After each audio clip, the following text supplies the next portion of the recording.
with us when they do. So thank you everybody for joining our webinar today. We're going to be talking about how to successfully transition to a fully remote team. I'm going to briefly go over who this webinar is for, but I think it's three different categories. Companies that are thinking about becoming permanently remote, companies that have tried to transition but maybe are facing some difficulties, and then teams inside large organizations that are trying to learn to work remotely. So maybe the full organization is not, but at least part of the team is. These are some of the things we're going to discuss. So some of the things I consider remote basics, which are infrastructure, culture, and know-how. Some of the best practices that we've found with experience, and then some of the challenges that we've seen. And at the end, we'll have some space for questions, if you have any. So just to briefly introduce myself, my name is David Hemmat. I am a software engineer originally. I founded a company called Blue Coding. We help companies in the US and Canada hire software engineers abroad. I am currently the CEO at Resolve Digital, which is a custom development agency focused on e-commerce. And I've been working remotely for about 8 years. My experience is mostly in the software engineering field. I've worked with teams both small and large, sometimes remote, sometimes on-site, and sometimes in mixed teams. So a lot of the things that I'm going to be sharing today are things that I've learned either during my work in the software engineering field or that we've implemented at Blue Coding or at Resolve Digital. So let's talk about why go remote. There's a few reasons. One of the most obvious ones right now is COVID-19. We've seen a lot of companies that have suddenly had to transition to remote work. But there are some other reasons. One of them is access to more and better talent, becoming more attractive to talent as a company, lower cost of talent, increasing productivity, and then higher quality of life for your team. Let's go over some of those in more detail. In terms of access to more and better talent, I'm going to give you a software engineering example. This is applicable across industries, but in the state of New York, there are about 218,000 software engineers. In the US, there's 1.36 million, and then around the world, 23.9 million. So if I was in, say, Grand Rapids, Michigan, how many software engineers would I have access to if I was a software engineering firm? Probably a small fraction of that. If I were, however, to open my doors to remote work, I'd have access to a much larger pool. In terms of becoming more attractive to talent, remote work is an easy way to outcompete other organizations for talent. And what I mean by that is it's something that's not difficult to implement, not expensive to implement, but is very attractive for potential employees. For our hires, it means no relocation, no commute time, staying close to their families, and lower cost of living. More and more large companies are now becoming remote friendly, but it's still a potential advantage for us. In terms of a lower cost of talent, here are some median salaries again for software engineers. There's probably variations in this for different fields, but in San Francisco, the median salary for software engineers is about $140,000. New York City, it's $126,000. Across the US, $90,000. UK, for example, 60,000. And then Latin America, this is definitely not the median, but for English-speaking remote developers, this is maybe the average, around $50,000. And so depending on where you're willing to look, you can find lower costs for very good talent. If you're willing to look outside larger cities, more so. Productivity and quality of life. This is for employees, of course. It reduces their commute time, increases employee morale. They get to spend more time with family, more time to relax, better sleep, and even more time available for work. Anecdotally, we've heard from many companies and even inside our own organization that productivity has increased since people went to work remotely. There are, however, a few reasons not to go remote. Let's go over some of those. The first thing is that not all teams should be remote, and that's fine. But reasons not to work remotely. First, not all work can be done remotely. That's pretty straightforward. If you have a restaurant, well, can't be remote work. But there are other concerns. Sometimes it's data security concerns, government regulations, and oftentimes concerns come from management, lack of supervision, lost productivity, degraded communication, or just lack of trust in employees. So these are things that you want to look out for when making the decision to go remote or not. Here we're going to dive into what we've discovered makes remote work successful. And there's three elements to that. And these are the elements we found. One is infrastructure, second is culture, third is know-how. By infrastructure, I'm talking about the work environment, the tools, the policies. When we're talking about culture, it's mainly ensuring that our workplace is remote friendly, that there's support from leadership teams and families. And finally, in know-how, it's best practices, how we do things, what habits our team has. So we're going to go over each of these. For infrastructure, we're going to divide this into three parts. The first is environment. And when we're talking about environment, we're thinking about a proper office space setting, right? And you won't be productive working from home unless you have the proper environment. What that means is adequate office space, low noise, low distractions. It needs to be comfortable, pleasant decoration, clean and tidy, proper lighting, proper temperature, all of that. You do need some tools and equipment too, right? Work computer, extra monitors, mouse, keyboard, printer, especially webcam and headset if you're working remotely. You need fast internet access, potentially a VPN, and you need a proper office desk and chair. And then there's communication tools that you need. You need to have access to email and chat tools, video conferencing tools, calendar tools, and other project management and documentation tools. So these are all things to keep in mind when looking at rolling out a work from home policy. Finally, the third element is policies and guidelines. These are part of infrastructure, in my opinion. And by policies and guidelines, what I'm trying to lay out is how does the company expect things to happen, right? So schedules.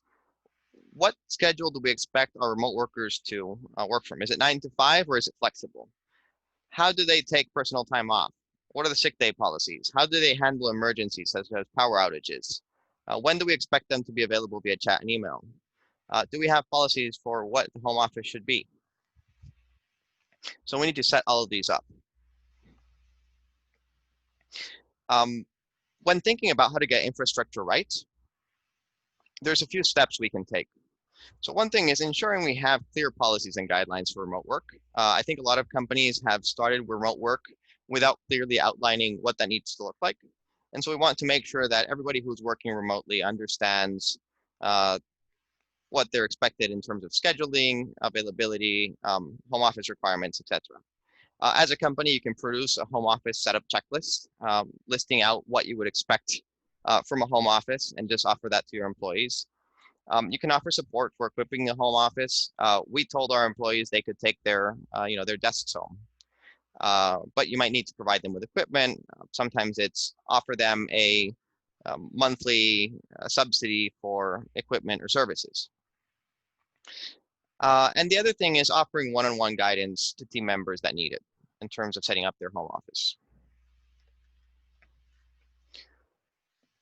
We have found that employees that are first-time remote workers, so remote and experienced employees, are unlikely to set up a proper office space on their own.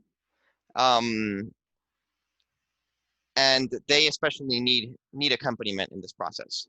So what we saw is if we took our employees that were in office and just said, all right, work from home now, they tended to go and work on their kitchen table, right? They weren't taking the proper equipment, they weren't setting up a proper office space.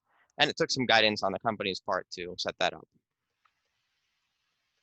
The second element that we found is important for remote work is building the right culture. the main thing around this is that working remotely can't be a handicap. And for that, we need the support of all the team.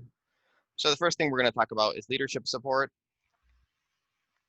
In terms of leadership support, um, why is it necessary? Well, for several reasons. One is remote work requires company-wide policy changes that needs to come from leadership. It requires budget for tools, equipment. Um, it needs to be a concerted and company-wide effort to be successful. And even if it's successful, if our leaders are unconvinced of its effectivity, um, it won't continue. So uncommitted leaders will make remote efforts fail. When we're talking about leaders and how they affect remote work, who are they? Well, we have upper management. They affect our strategic vision, our budgets, our policy. We can have team or department heads. They affect your team budgets, your internal team policies, and your performance reviews. HR and legal departments will affect, again, policy and legal approvals. And then you have other stakeholders, clients, advisors, and consultants.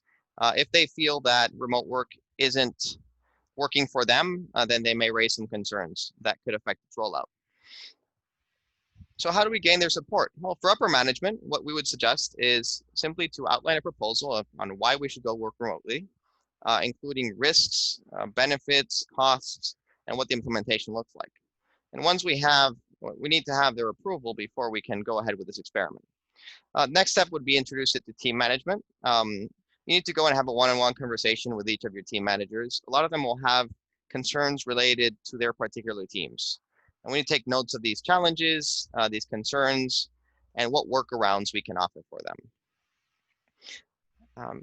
We need to talk to legal and HR, again, present the proposal we gave to upper management, and discuss their challenges and concerns. We'll probably need to adapt our plan based on whatever HR and legal brings up. And finally, once the plan is well laid out and approved, we can introduce it to other stakeholders that are relevant and ensure that this will not affect our quality of service or work.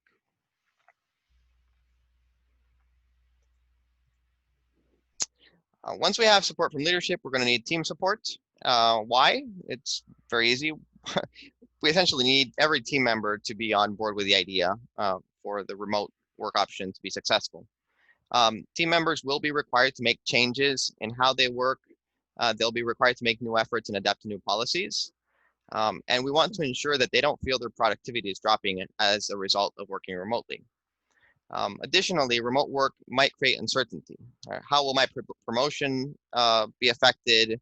How will my work be evaluated, and so on. We need every team member to understand why the company is going remote and how that's going to happen. In terms of how to gain team support, what I would suggest is just having a presentation introducing the concept of remote work, clearly outline the pros and cons, the challenges that you're thinking about, the benefits it's going to bring to the company and to the team, and then the general rollout plan. Let team members know that they'll receive more detailed information as it comes through, and then have a Q&A to address any of their concerns or doubts.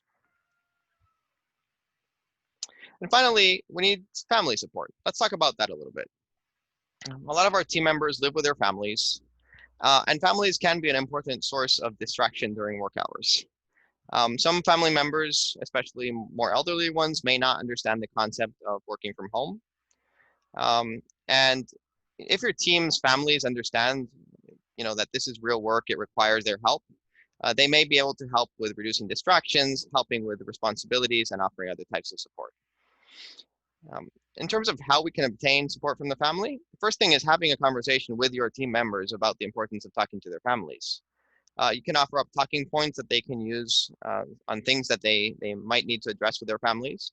And alternatively, you could write a letter from the CEO requesting the collaboration of family members, or maybe a brochure on what the remote work initiative is. There's some important notes around this, especially hybrid teams. So oftentimes we'll have a team where some folks are going to be remote and some are going to be on site. And that is especially challenging. What we've seen is that a lot of the important conversations tend to happen in office, and the remote team members are excluded. So we have a couple of solutions for that. One is to treat the remote team members as if they were their own office, right? And so you could have a Seattle team, a Portland team, and a remote team. And that generally implies giving them their own budget, having somebody represent them. Maybe there's a manager for the remote team. And that way they can enact the policies and changes that they need to make their own remote work successful. Another way to do it is to make the company remote first, right? And what that means is make everything important online. All important conversations, decisions, meetings need to be remote friendly. They need to be documented in chat or via email, or on a video call where everybody can attend. So those are the two solutions we've seen. I'm sure there are many others, but those are just two suggestions. But there's a few things we need to avoid when we're thinking about our remote culture. One is that remote team members feel like second-class citizens. We don't want, and we can't have team members that don't feel like a proper part of the team.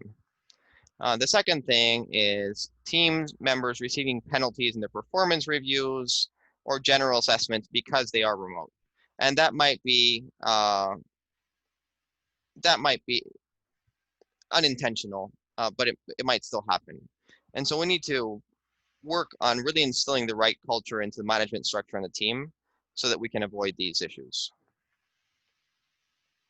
The third element that we found is important for remote work is know-how. And in terms of know-how, what I'm thinking is doing the right things in the right way. Um, these are some of the things that we've identified related to building know-how for remote work. So there must be clear policies and guidelines which outline the general requirements for the whole team. Each department can have its own policies, again, clearly defined and documented. These should cover things like when and how I should be available, how I'm expected to communicate, how I'm expected to approach certain matters, how to affect the rest of the team, etc. Yeah, and the knowledge of how we expect things to be done comes from infrastructure. We had discussed policy being part of infrastructure, but there are other things which are unsaid, informal, polite, or just common sense practices. And every team does them a little bit differently. Every organization has its own way of doing things. And although these things might be easy to pick up on when you're part of an office team, as a remote team member, it's much more difficult to read the room, right? And so you need to be patient with your new team members. Also, kindly let them know if they're out of line. Your undocumented practices are part of your team culture. So if your team is doing things that you wouldn't like them or wouldn't expect them to do, then you should probably revise the culture that you've created. A little recap of what we just discussed. The elements necessary for successful remote work. Infrastructure includes environment, tools, and policies. Know-how includes best practices, personal and team habits. And then culture includes leadership support, team support, and family support. Let's go on to the next thing, best practices for remote work. So these are some of the best practices that we have found have worked for our teams and that we have implemented in the teams that we've worked with remotely. First is having a good onboarding process. Clearly establish an onboarding process for every role that you're going to hire for. Some of the things that we've done in this sense is ensuring candidates have early access to all software tools. We created a who we are and what we value presentation that we'll share with new employees, sharing what the company is about, what we care about, where we're going. Provide written versions of your policies and guidelines so that they're easily accessible. Start out with very frequent check-ins with the supervisor, and then those can drop off over time. And integrate new team members into the team early, right? You could produce a written biography with a little intro and their picture and share it via email or your team chat. Or you could introduce the new team members during a meeting and just ask them to speak a little bit about themselves. One interesting thing is that we've found that for remote team members, there's often uncertainty about, what is this company that I'm joining? They can't see your large office building. And so having a proper onboarding process is a good step in letting them know that they've made the right choice in working with you. Providing clear documentation. So this is another step that we've taken and we feel is a best practice. Provide a clear document stating when and how people should be online, what tools they're expected to use to communicate and to work. What should they do if they get sick, if they lose internet access, if they lose power, or if they need an afternoon off, and any other expectations you have. Oftentimes, remote team members have come from different work environments. They work at different companies with different expectations, and these documents are a good way of getting everybody in line. Meeting regularly. So another thing we found is that while in office, meetings that are spontaneous might work well, we found that remotely they need to become planned. People tend to disconnect and go off to work, and you need to have proper regularly planned meetings. These are some of the meetings that we use in our teams. Some teams choose daily stand-ups where they'll check in for 10 minutes and discuss what they did the day before, what they're doing today, and what challenges they're facing. Some teams do weekly meetings where they'll look at their department goals, assign specific tasks to each team member, and discuss overall issues. And then we have all hands on deck meetings. We tend to do these every quarter where we'll get everybody together on a video call, share important updates, celebrate achievements, introduce new team members, and share other important information. Video conferencing, we find that a lot of team members don't want to do video conferencing. They probably don't want to brush their hair in the morning or clean up their room for the call. But it's something that we feel you should encourage. It allows a much better reading of body language and expressions that helps improve communication. It creates a feeling of closeness and knowing each other better, and it dissipates the mystery around people we don't know. You can choose to make this mandatory, or you can simply encourage it, but whatever you do, make sure that your team has access to good video conferencing tools. That could be Zoom, Hangout, Skype, or whatever else you prefer to use. Have a formal performance review process. This is another one of our best practices. Some managers are great. They put in their own performance review processes. It works well, especially in small companies. However, when working remotely, there's a lot of times when we don't have that spontaneous interaction. And so we feel that it's beneficial to everybody to have a more formal review process and check-in process. And you can set up weekly, monthly, or quarterly one-on-ones between a manager and their reports. And whatever you do, decide on what you expect these performance reviews or check-ins to look like, and train your management team on how to implement it. Host regular team building activities. Unfortunately, remote work does eliminate a lot of the social opportunities. There's no happy hour after work. So you need to help create these spaces. These are some of the things that we've tried out and that have been successful. We have something called donut calls, which is every week we'll meet for 30 minutes with a different person on the team and share a donut, a coffee, or something over a video chat and talk about something that's not work related. Some teams we've seen do how was your weekend on Mondays, where people share pictures and comments about their weekend. You can have a chat group, which is just for jokes and memes. We have one of those. It's fairly successful. And you can also organize get-togethers and retreats after COVID is over, preferably. You have to think about what works for your team, but we do feel that creating these spaces where people can socialize is important. Creating self-accountability. So this is interesting because there are certainly team members that are more likely to be self-accountable. But we've found that just putting in some processes and tools in place helps everybody be more aware of what they're doing and more accountable for their work. So these are some of the things that we found are useful. Require time tracking. Just ask your team members to keep a log of what time they spent doing what. Just writing down what you do makes you more conscious of what it is. Some teams that we work with send daily chat or email progress reports. Today I worked on XYZ, tomorrow I'm working on ABC. Some teams have a weekly presentation on what they've achieved and what they haven't. You can also ask your team members to give you deadlines for their own work. So if somebody says, I'm working on this item, you can say, all right, when should I expect it? Let's have a demo. You can't and shouldn't monitor people as closely as you would in an office. There's no looking over your shoulder to see what they're doing. So create the conditions so that team members can watch their own work. Some challenges of remote work. Let's talk about that now. Uh, there's some team members that just don't cut it. And unfortunately, not everybody is ready for remote work. Remote work does require preparation and planning on the company side. It also requires discipline, effort, and flexibility from both the employee and the company. And not every employee will successfully transition to remote work. There will be rotation on your team. It's a sad reality. It's important that the transition to remote work is intentional, it's well planned, and it's well documented and has a clear purpose. And that will make it much easier for your employees to understand. It will make it much easier for them to adapt to. And it will also make it clear and easier to let people go when you need to.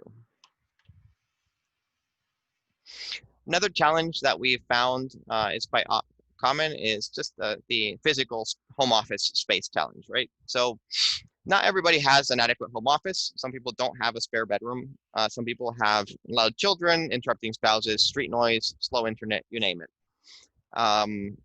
As a company, there's some things that you can offer that will help reduce this.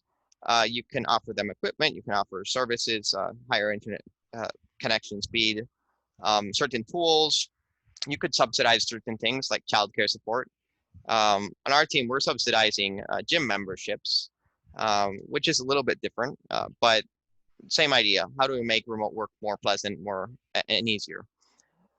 Make it Another thing you can do is make it clear what is required from them, right? So what is your home office expected to have? What internet speed do you expect? What equipment do people need to have? Uh, do they need a special background for video calls? And finally, another idea is offering a co-working alternative. So some people just don't have a proper office space at home. They could go to a co-working space. Another thing we've seen is loneliness, overwork, and other challenges. Some team members are super happy to be at home and not bothered for 8 hours a day. Other team members really need the social aspect.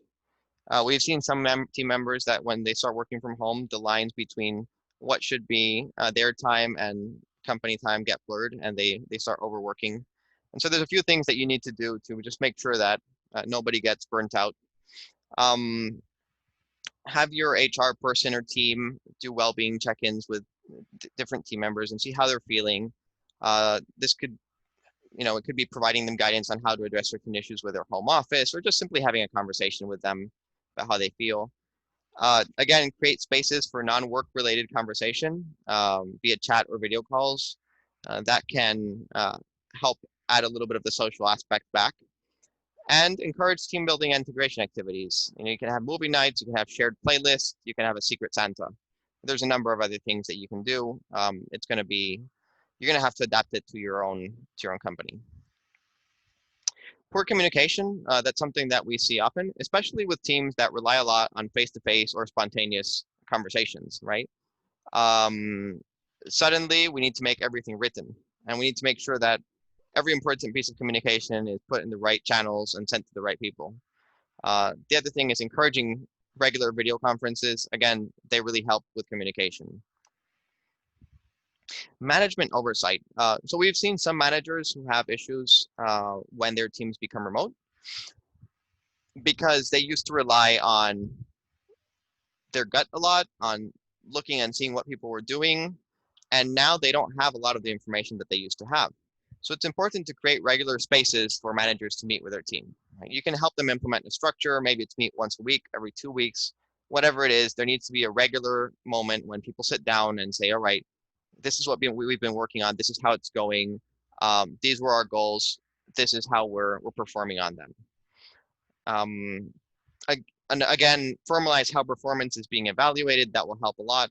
And finally, encourage the use of tools, project management boards, time tracking software, documenting on different platforms to give your managers more information on what their team is doing. So we've discussed so far the remote basics. We've discussed some best practices. We've discussed some challenges. There are a few qualities that we've found out are necessary for a successful remote rollout. The first one is intentionality. And so remote work doesn't happen by accident generally, and if it does, it doesn't go very well. So we need to make sure that if we're going to make the team work remotely, it's intentional and we've thought it out well, and there's a reason for it. We've looked through our pros and cons, and we've decided this is a good idea. Once we've decided that we want to do it and we know why we want to do it, we need a quality planning, right? And we need to make sure there's a clear roadmap from everybody's on site to everybody's remote or whatever our end goal is. And finally, trust. You need to trust your team to do a good job, regardless of whether they're remote or not. And you also need to trust the process you're designing. So, we found that these three qualities are essentially requisite for a successful remote rollout. I put together key takeaways here. The first things we discussed were elements required for good remote work, infrastructure, tools, equipment, policies, culture, getting your team and management on board, and then know-how, teaching your team how to be effective. Some best practices that we discussed: onboarding process, clear policies and guidelines, holding regular meetings, video conferencing, performance reviews, and encouraging self-accountability. Some important challenges: team members that don't cut it, home office challenges, loneliness over work and others, poor communication, management oversight issues. And finally, we discussed qualities necessary, so intentionality, planning, and trust. We've put together some resources that we'd like to share with you. The first one is something that we developed for ourselves. It was our remote developer onboarding guideline. This is a document that we've made editable. It's a Word document. You can go to this URL and download it and put your own logo on it and modify it to fit your company. It was designed for software developers. It can be used for pretty much any role in your company. Just make sure to adapt it properly.